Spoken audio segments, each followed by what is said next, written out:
Hey everyone, what's up? It's Scott the Frozen Gamer, and I just got back from Wisconsin. It's my favorite con of the year. It's a get-together with a bunch of my friends, anywhere from like about 12 to, I think we've been up to like 25, 30 before. We all met doing the Dice Tower online werewolf games that Tom broadcasted on the Dice Tower during the COVID days in 2020 and maybe the beginning of 2021. But a bunch of us realized we were all from the same general area of the United States. So one of us, Chris, decided to invite a bunch of us out, and it's been a yearly thing for years now. Actually, it's twice a year for years now. And it's a get-together that I look forward to 2 times a year. So I want to go over and go through, I played this, usually I play a lot more, like almost double the amount of games. I just think I played longer games this year, but I played 16 games and 18 total games. 2 of them I played twice. So I want to go over them and talk about from ranking them from like my least favorite to my favorite experience. Now, this isn't my favorite game that I played, because my favorite game is actually probably ranked like partway down the list, but I'm going to go through the experiences I had of each of them and how that gameplay went.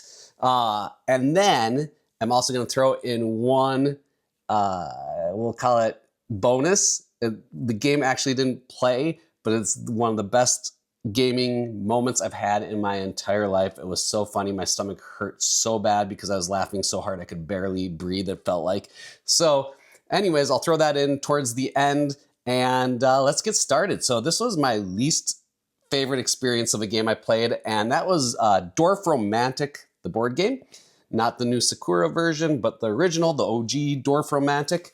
And it's a fine game. If you don't know, it's like kind of like Carcassonne. You're building a map, but it's like co-op version, but I think personally I like Mists of Carcassonne, the actual co-op Carcassonne, better than I like Dwarf Romantic. Dwarf Romantic is you have like these goals that you're trying to meet as you're building out the map. And once you get them, you turn over a new thing that lets you start a new goal.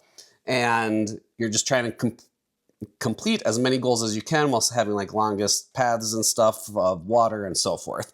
Anyways, the reason this one is on the bottom for me, I enjoyed my play with it. Like all of these games, I somewhat enjoyed my play at least. This was, again, my least favorite play. But it was just, the game is a super chill game, and it's almost too chill for me. It was just lacking that tension that I wanted. Now, we just played the first scenario. Maybe as you go through the scenarios and start playing more of them, it will end up, that tension will rise. But that first scenario was just way, way too chill for something that I want to play. So that's why Dwarf Romantic's at the bottom.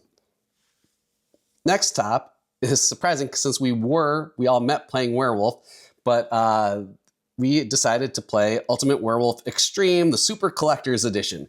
And we broke the game open, and this is actually the first time we played Werewolf at one of these mini conventions that we go to. So we've actually never played it, even though that's how we all met. The reason this one was towards the bottom for me is that Werewolf just got, in my point of view, Werewolf has just been killed by Blood on the Clock Tower. I like Blood on the Clock Tower a million times more. I started that Splinter group. If you ever heard of the unofficial Dice Tower, Blood on the Clock Tower, that was a Splinter group that I kind of started, and we commingled it. It's not like we just broke off and never interacted, but I started it with the Werewolf players shortly back in September of 2020, I think. So I just found that game to be much more fun, more tension. I was a werewolf in this one of 3 werewolves, and the game's just kind of on rote, and I had to try a ploy last minute just to try to stay alive, and I don't know, it's just lacking to me. So it was still fun. It was still a fun game. It's just Blood on the Clock Tower, if you can see it up there, is just such a better game in my opinion. So that's why it ranks down at the bottom. Next up, this is going to be a big surprise, is Vantage, the new Stonemaier, Jamie Stegmaier game that has just come out. And this is, I can tell Jamie put a ton of time into this game. And from here on up, I really enjoyed these plays. Like, even though this one's towards the bottom, I still had a really fun time playing this. You could tell how many years that Jamie put into building this game. It is huge. It is really, really, really cool and so well designed. For me, what happened, if you don't know the game, you're just kind of going around, and it's a storytelling game like Tales of the Arabian Nights, or the new Tales of Arthurian Nights, or the one spy one, I can't think of the name. But you're going around, and only one of us gets to see a little card at a time. The next player gets to see their own card, and we have to kind of describe it and then try to solve quests. And we all got off on our quests. We couldn't find our quests. And one person was just like stuck looking the whole time for a waterfall that they couldn't find. And I got off track on mine, and the other player got off on track on theirs. And we were playing 3 players, and we were just going around for like hours, just trying, at least 2 hours, I'd say, just trying to figure out our quest. And we never did, and we never really died. I kind of like forced my death at the end, I think, if I remember correctly, just to try to get the game over, because none of us just wanted to say like, let's quit. So I kind of put myself out there, really risky, just to die and get the game over. Because there was no way we were going to solve our quest. We were just going around all over the place, and we could not figure out where our quests were, like where the parts of our quest we had to solve were in this crazy map.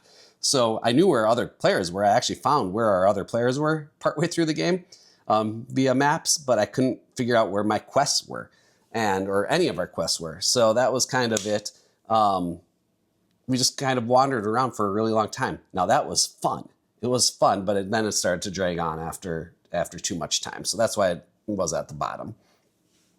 Next up is my favorite things. This is a trick-taking game that just got reprinted. It came out a long time ago. It just got reprinted last year, I believe. And I played it before. I've played it a bunch of times before. Basically, you set your own category. So I'll say like my favorite ice cream flavors. And then I write down 5 of my favorite ice cream flavors and then 1 ice cream that I don't like. Then I hide the order of those. And so I'll rank them 1st through 5th, and then the one I don't like. And then I hide the orders of them by putting another card, the card with the ice cream flavor, in front of it. Then I pass my deck to the player to my left. And they don't know what I rank 1st through 5th, but they have to try to figure it out by knowing who I am. And then we play a trick-taking game, a very basic trick-taking game. Highest card wins. If there's 2 of them, it's whoever plays first wins. And if 2 of the same cards are the best, like 2 number 1s were played. And then the catch of the game is if a 1 and the worst is played, then the worst card wins that trick. It's just a fun game. You get to learn a lot about people. It's just a good party game. It's not the greatest trick-taking game in the world, but I have a lot of fun with it. And it was another fun play of it. But I've played it a bunch, and that's why it's kind of towards the bottom. It's because I've played it so much already. Next up was a new game to me. It's Chronology Paris 1920. Now this is a game, it's kind of like Clue mixed with Black Sonata, if you've played that solo game before, because you're taking like locations and people and you're putting them in this little thing that has holes in it that will give you, when you look at it, it will give you a clue that everyone gets to learn and then a clue that only you get to learn. And then you're using a map or a spreadsheet of sorts to figure out where everyone is, and you're trying to find out who has the jewel at the end of the 6 rounds of the game. And the jewel gets, in our scenario, that we played, got passed around to different players by certain rules, which I don't want to spoil. So you have to try to figure it out. To me, it was a good deduction game. I got off somehow. I didn't get off. I was probably 2, maybe 3 turns away from by the time when the person won. That's about how far away I was. I don't know how they got so far ahead of me with what they learned, but I like other deduction games better. It was still a good experience. I still like the game. I gave it a 7, which is a game I enjoy. 7 out of 10 on BGG. So I did like it, but not my all-time favorite deduction game. Next up is Feed the Kraken, which is a social deduction game. We usually don't play this many social deduction games, but we played quite a few this year. And Feed the Kraken is one I really like. It's on my wish list of games to own. And we played a 6-player game of it. It plays up to 11. I think it was a 6-player game, somewhere around there. And no, we played a bigger game. I don't remember how many there were, 8 maybe. And I was, again, on the evil team. I was a pirate, and we lost. But I had a great time playing it. It was fun. It's, if you know Secret Hitler, it's kind of like that game where there's a captain, and then he hands something out to his lieutenant and a navigator. And the lieutenant and the captain secretly put a card in the captain's chest, and then the navigator shakes it up and looks at it and picks one and discards the other, and that's what direction you're moving your ship. And there's 3 little islands at the end that you're all trying to get to, and you try to avoid this giant kraken that's in the middle of the board. And where our play fell short on this one is we used the wrong side of the map. We were pretty tired by the end of this. We're playing so many games and not getting a lot of sleep. And we played on the wrong side of the map. So we played on the short side of the map instead of the long side. I think we would have had a better chance of winning if we played on the harder side. We were found out, basically, but we still had a chance of winning. And we just were on the wrong side, and we ran out of time. So that's why Feed the Kraken fell shorter on this list. Now we're kind of in the middle of the list, and up next is Skate Summer by Randy Ryman and Pandasaurus Games. This is a game I always wanted to play when it came out, and I just never had the opportunity to. And my friend Brandon brought it with, and I was happy to give it a play. Growing up, when I was a teenager, I was always into skate culture. I was not a skater. I wanted to be a skater. I just was no good at it. But I was really kind of into that culture and enamored with that culture, even though I couldn't participate so much. But I tried. I just wasn't good. So I was really excited about the theme of the game, and it's a fun game. And so if you need to know what the mechanisms of this game are, there is this first part where it's like a push your luck game where you're playing cards and it's moving your balance on a skateboard from left to right. And if you get too far, you crash, and that's not good in this game.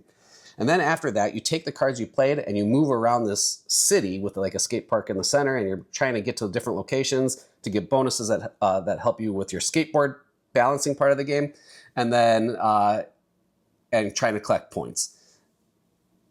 And I really like the balance part of the game. It's very similar to Tavarua, which is that white box right there, if you can see it. That's a surfing game that uses basically a very similar balancing mechanism of falling and staying on your surfboard. And I really, really like that push your luck. It's a lot of tension. Should I keep going? Should I just stop and be safe? Or should I try to get that one more card so I can get this bonus extra like crazy trick card that I can play later? And I really liked that part of the game. The part where you move around the board, I didn't like as much. And that seems like should be the fun part of the game. It seems like the meat of the game, and I just didn't like it as much. I still had fun. Again, it wasn't that I disliked it at all. I just thought it would be more exciting. And it just wasn't. It just lost that feel of skating to me. And the balance part really nails that skating feeling of being on a skateboard, but then just going around the city on your skateboard just lost the feel for me. So that's where it just lost the thematic integration for my taste. So that's why it kind of went in the middle, but I do like the game. Next up is this game right here, brand new, Spooktacular. I love this game. It's right in the middle of where I played for the week. And this is by D. Brad Telton Jr., who owns Level 99 Games. It's a Level 99 Games production. And this one, you are monsters in the 1980s, and you're all coming out of the screens and scaring the people that are in the theater around. You're scaring them, and then you're like eating them. And you get different ways. Every time you scare them through a door, you get point for that. And if you eat them, if you get a full set of them, then you turn them in for a ticket, which gives you big points. And they stay hidden until the end of the game, so you don't really know who's winning until the very end of the game. There's 20 different monsters in the game, movie monsters in the game, and they all play very differently. They all have you have 5 cards that are universal that everyone has in their deck, and then you have anywhere from like 3 to 5 more cards maybe, depending on your monster. Some monsters only have 1 figure. I think all of our monsters only had 1 figure, except mine. We played a 4 or 5 player game. I can't remember. So I just wanted to get more monsters on the board. So I played the Goo, which isn't my favorite faction at all. But I thought it would be more fun to have more monsters on the board. So I took the hit, and I did fine. I think I came in 3rd maybe in the game. But anyways, it just, the monsters, some of the games I've had, the monsters have gelled so amazingly. This one, it just, they did play off each other, but just not as amazing as some of the other ones did. We had the goo, we had the Night Slayer, which is like the heavy metal dude. Who else did we have? The angler fish, and then the car, and then we had one more, and I forgot what it was. So it was a fun game. I love this game. I rate this game right now off of a handful of plays a 9. I think this game is so thematic. It's so fun. This one just, maybe it's because I played it a lot recently, and so it wasn't that exciting compared to some of my games I've never played before that are coming up on the list, but it felt kind of right in the middle this time. I still really had a great time playing it. Next up is Bomb Busters. I played this last year at Wisconsin, and it didn't rank as my top game, but as it kept sitting as the 6 months have passed since I was there last, it just kept kind of sitting on my mind. It's like, I really want to play this game again. I'll never own this game. I think they said there's 66 scenarios in the game, and I never have the group that will just play the same game over and over and over and over and over and over again to get through all those scenarios. Or even, I don't even play enough at home when I'm outside of this convention to get enough of those scenarios played. So I won't own it, but I'm glad my friends own it. And we played scenario 15 2 times, and we lost 2 times. We hit the reds. We never hit the red switch. We just got too many wrong answers both times, or wrong guesses both times. What you're trying to do is you have numbers set up from like 1 to 12, and you try to, if you have a number, you can ask someone else if they have the other number, kind of like Go Fish. And if you do, you both put them down, and you try to clear out all the numbers. In our scenario, there's 1 red wire, and if you hit the red wire, then you blow up. Or if you guess wrong too many times, you just die, like what we did. There's things that can help you that you can uncover, especially we don't start with them in scenario 15 or 16, whichever scenario we played. So you have to uncover them to get them. And yeah, I just love this game. I think it's one of the better deduction games out there. I really, really, really enjoy it. I'm very happy about a Spiel win. And yeah, man, this game is awesome. Next is my other game that my head's hiding right there. The very vivid neon one, Wrath, by Manny Tremblay and Chip Theory Games, one of my hometown board game publishers. It's actually in my hometown that I grew up in. So Wrath is an area majority game where there is a bunch of different factions. We played a 4-player game, which is where it tops out as. You get to choose from 10 different factions, something like that, with expansions involved. There's 2 expansions that add two new factions. And I played the pink faction, which I wanted to give it a go because I did not have a good first play with the pink faction. I wanted to see if I could do better. I didn't do a whole lot better. But what I love about Wrath is that every game I've played of it has come down to that last turn to decide who really will win. This game, we had a runaway leader just on the last turn. They would just zoom past us. But everyone else was really close, within like a point or 2 of each other. And then that winner ended up like 5 or 6 points ahead of all of us. But we were all within a point or so going into that last round, which made it really tense, really exciting. And one of the guys that played, and I believe he actually won, he is not an area majority player. He does not like area majority games, but he said this one for the genre is good. And part of the reason is it plays super quick. Lots of area majority games take hours to play. And dudes on the map, dudes being gender neutral, I'm using it that way. But those type of games, dudes on the map, area majority games, they take a long time to play. This one takes an hour, maybe an hour. So it's really quick. It plays fast. It's fun. I hate saying it's fun. It's strategic. You are always planning things out. There's dice drafting in it. It's so good. It's so good. So far, this is actually my game of the year. It ranked a little bit down just because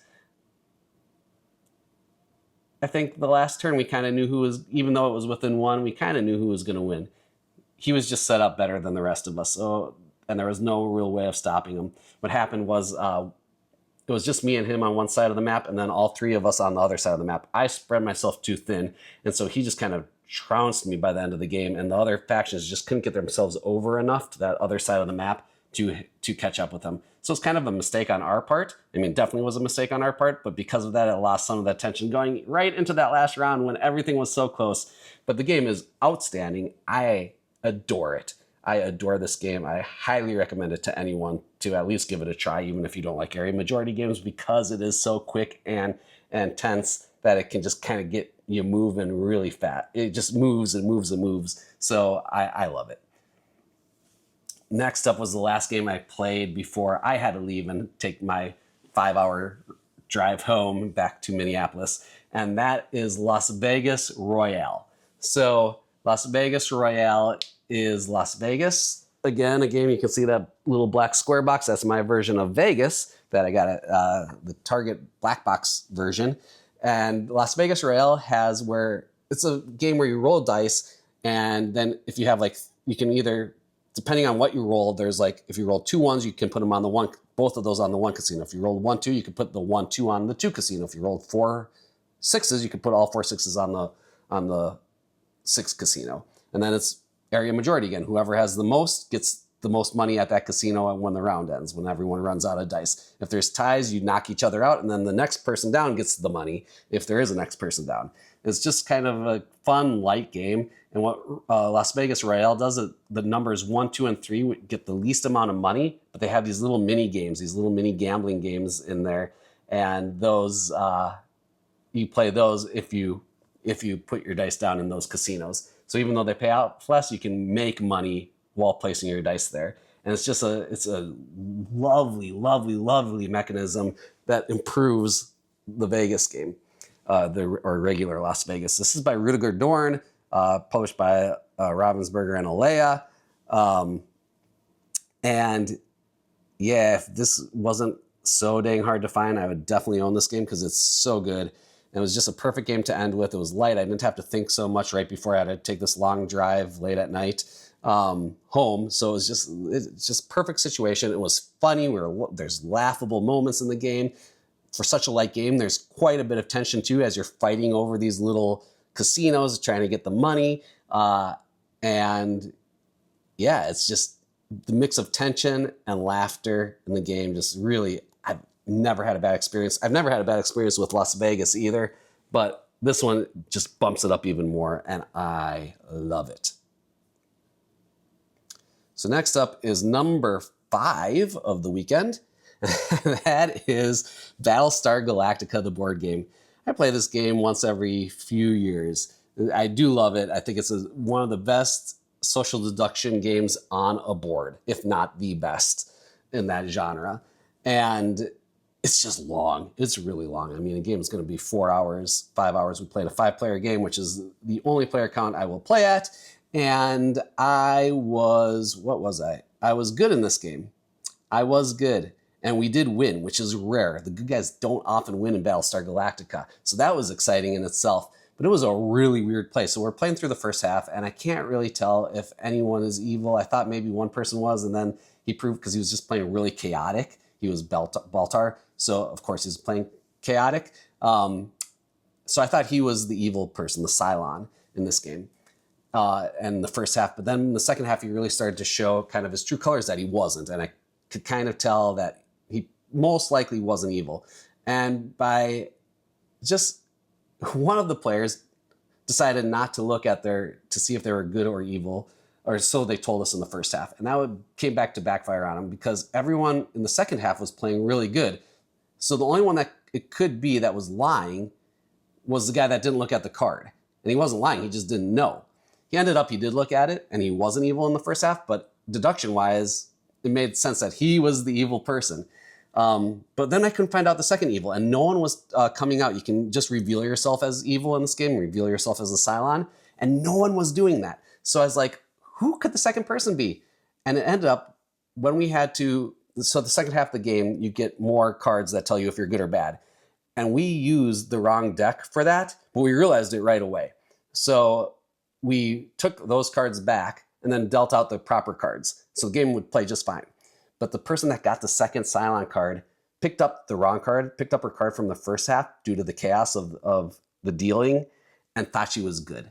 So she was playing good the whole second half, not knowing she was on the evil team. The other evil player, the one that we suspected out of just logical deduction reasons, we put him in the brig right away in the second half, which makes him very hard for he can't reveal, and it makes it very hard for him to play. And he was just stuck there almost the whole second half of the game, which isn't too fun for him, but very funny for the rest of us.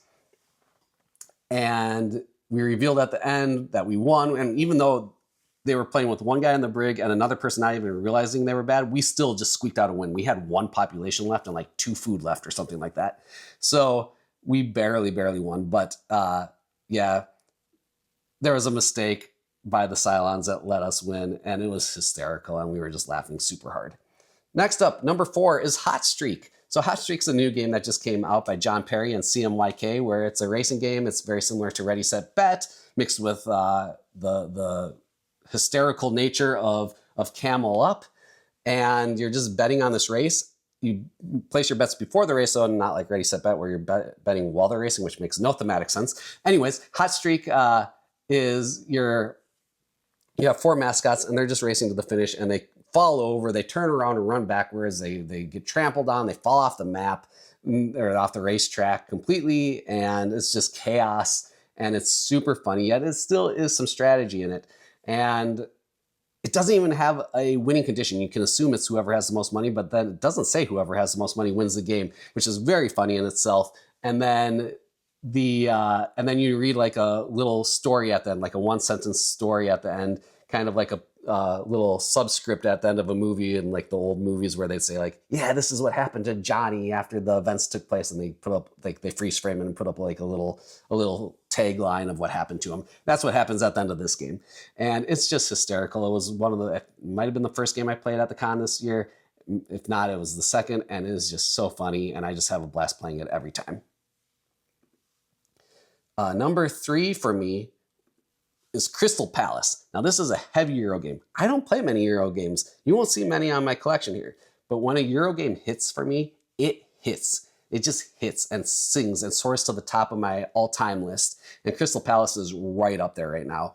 This game is heavy. It's about the Crystal Palace, the first World's Fair in London in 1851, 1751, whenever, 1851. And it's by Karsten Lauber and Feuerlein Spiele is the Capstone Games is the publishers of it. And so, yeah, it's just this heavy Euro. It's you get to set your dice. Your dice are your workers, and you get to set them. But however much you set them for, pips-wise, is how much money you have to spend moving them around to move them around. And money is super tight in this game. I ended up having to take 3 loans. Everyone except one player had to take a loan, and one of the players that took a loan still won the game. So it's not even, it's like, it stinks to take loans, but it doesn't like mean you're out of the game at all. And I think I came in second maybe in the game, second or third, and I had to take out 3 loans. So there's just a lot of different ways to get points. It's really thinky. It's really crunchy. There's some card play in it as well, and all sorts of little like mini mechanism games that you're trying to do to get points as you're going through. There's it's not felt like where it's like points everywhere, but there's just little things you have to trigger. There's like this buzz track that can get you points and other things. And it's just so well done. And it's got a great little player aid at the bottom of the board, so you can make sure you go through the steps correctly every turn once you learn what the symbols mean on them. And it's such a good game. Not many people know about it. No one at the little mini con knew about it at all. And so I highly, highly, highly recommend this game. If you're a Euro player, seek it out. It's from 2019. It's available secondhand for sure. And yeah, it's so good.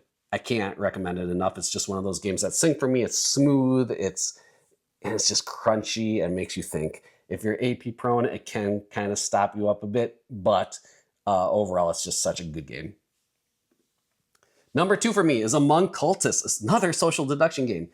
I wanted to play this game since it came out. It's basically Among Us in a board game form, and it's gotten mixed reviews. And the first game, I was the bad guy again.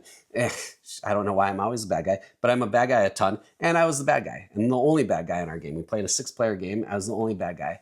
And the good guys are trying to like they're trying to do these tasks of collecting books, but it's more busy work and put time pressure on me. You're probably not going to win that way. The best way for them to win is to kill the cultist, which was me.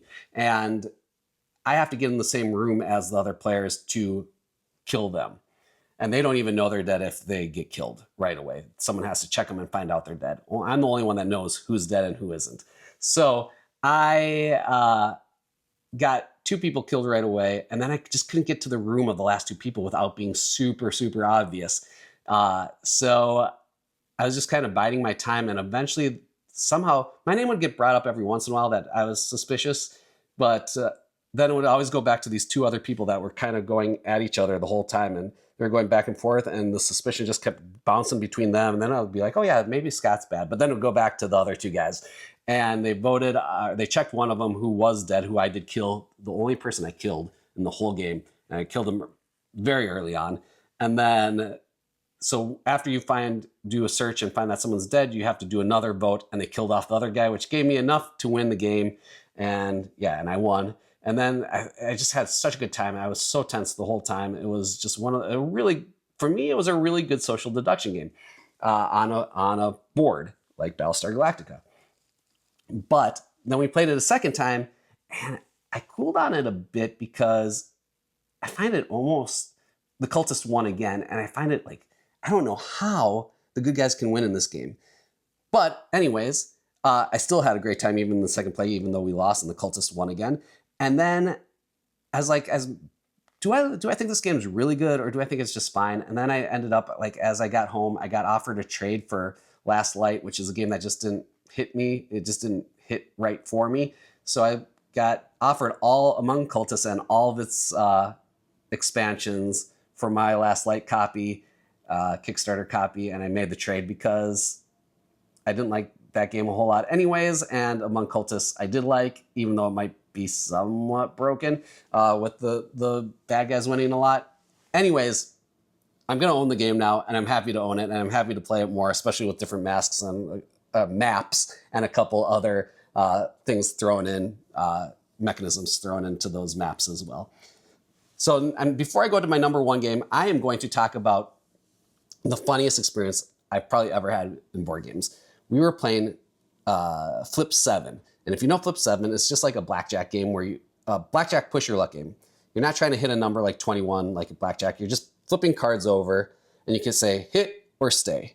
And if you hit, you get another number, and every value is worth points. And there's 12 12s in the game, 11 11s, 10 10s, 9 9s, so on down to 1 1 and 1 0. And then there's like 15, I think, extra cards that have like extra powers, or give you like +2 points, but they're safe. They're not part of your tableau. And the object is never to have the same number in your tableau until you hit 7 cards. If you get 7 cards, you get a bonus. So if you get 2 12s, you bust and you lose all of your points for the round. So we just cracked it open, pulled off the shrink wrap, and the owner of the game, Chris, he gave just a small sliver of the cards to another player to start shuffling them. And as he handed them over, I realized they were all the special cards and 12s. And then I was like, Chris, you can't just give him those cards, because he shuffles up those cards and it's just the special cards and the 12s mixed, and you put them either on the top of the deck or the bottom of the deck. You're still going to have a bunch of 12s and special cards all stuck together, and then all the rest of the cards in the rest of the deck.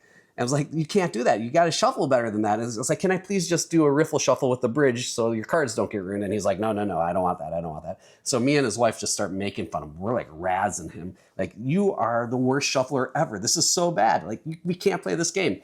And this way, we need to shuffle these cards better. You're so bad. And just razzing him. And then he does like a little shuffle where he dealt out like 9 stacks and went all in. I'm like, okay, whatever. So we start playing, and we play through like 3/4 of the deck, and we all keep busting. And we're all busting with like 12s and 11s and 10s. And we're like, well, of course we're going to bust with those, because those are the most frequent card in the game. And I've played this game a bunch. I own it. I played it a bunch. I've never seen anything like this happening. And we're just like on the floor laughing. My stomach's just killing me. I'm crying. Everyone's crying with laughter, because we all keep busting on 12s, 11s, and 10s. And then it got to the 4th dealer of the game. Every round, once everyone busts or stops, you add up your points and then pass the deck to the next person, and they deal out the cards and start doing the hit, stay thing. And we get to the fourth person, Chris, and he goes and looks at the deck, and there's like a third of the deck left, maybe a quarter of the deck left, like 20 cards left in the deck. And the person sitting next to him is like, there is no way. Or one of the other guys goes, we have not seen a single digit card yet. We've seen the bonus cards, and we've seen 12s and through 10s. But we haven't seen a single digit card yet. And we look at the deck, and one of the guys goes, there is no way there's 9 9s, 8 8s, 7 7s, 6 6s, etc. left in this deck. And we're all like, what? And I'm thinking, Chris, you somehow, when we're all laughing, you switched the decks around and took out the numbers, and you're like pranking us. And then all of a sudden he turns over the rest of the cards in his hand, and it's all 12s through 10s. He got a faulty deck. It was double up 10s through 12s. So there's 24 12s, 22 11s, and 20 10s. And then there was double of each bonus card. So there was like 30 bonus cards in the deck. And that's why we kept busting it through 10 through 12. And the whole time we're thinking it's because he shuffled so poorly at the beginning of the game. And that's why we keep it getting 10s through 12s and busting on him all the time. It was so funny. It was one of the best gaming moments, if not the best I've ever had in my life, because it was so funny. So that's a bonus. We didn't actually finish the game because it was broken. The op, I posted about it on Blue Sky, and the op actually reached out and said they would give me a copy. I said, no, it's my friend's copy, and they got him an actual deck right away, within like a week. Really thumbs up, double thumbs up for the op on that. But in the meantime, even with the faulty deck, we just had a blast playing that. The best Flip 7 game I ever had, and I like that game.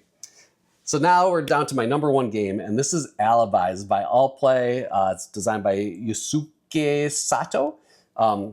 And this game is like Codenames mixed with So Clover, which is already somewhat similar. You have a bunch of, let's say, 12 comic book guys out on a table, and one of them did the crime or whatever, and you were trying to figure out who didn't. It's a co-op game. And the way it works is every guy on the board has one word with them. And then you get dealt out 2 guys to you and 2 guys to someone else, 2 guys to each person that's playing the game. And you have to link those 2 words with a 1-word clue of your own.